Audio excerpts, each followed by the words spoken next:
Anlaşmalarını sizden siz bu tip noktalarınız olur. İsimler görüşürüz.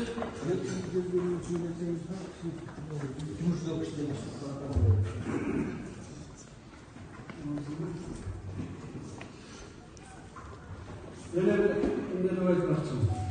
Бұл гартов сандалиялардың барлық тамшылық шындық бұның түйшігім бар, түйшігім. Меніңше мындай жақсы ақылы зерек адам түсінеді.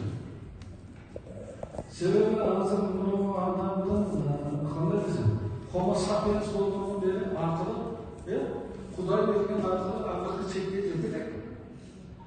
Ошон үчүн акылдуулар аз чыгат.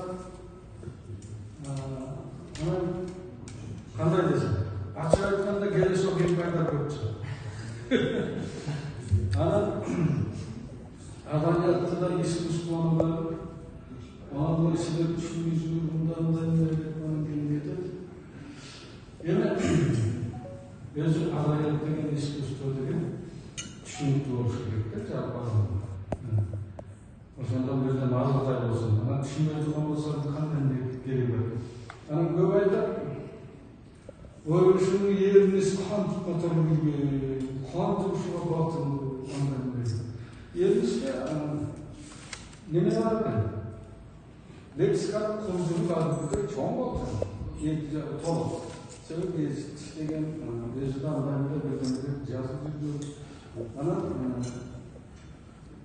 электрический тезалоштук өзүңүз кайдыдай болчу. Окуп көрсөңөр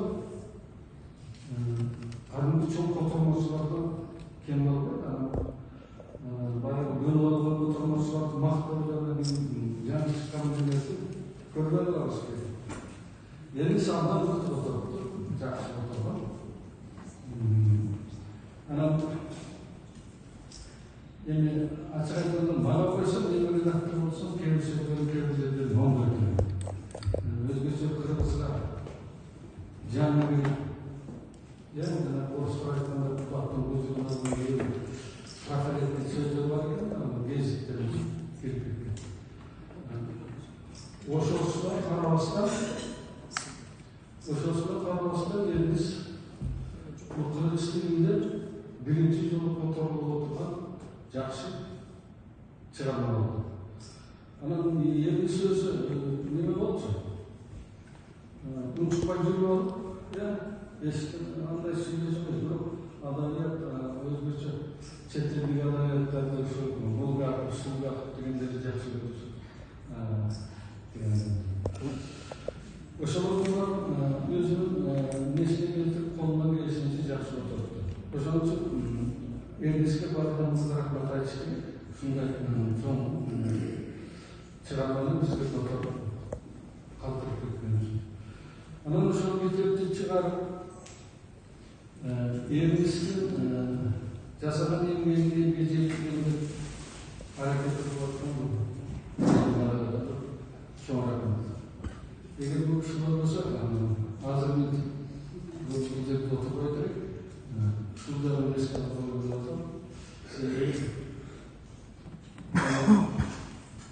Мыкты эркекти аял дегендей, мыкты жазуучу таланттуу болгондор аялдар болот. Анан кийин мыкты котормочулардан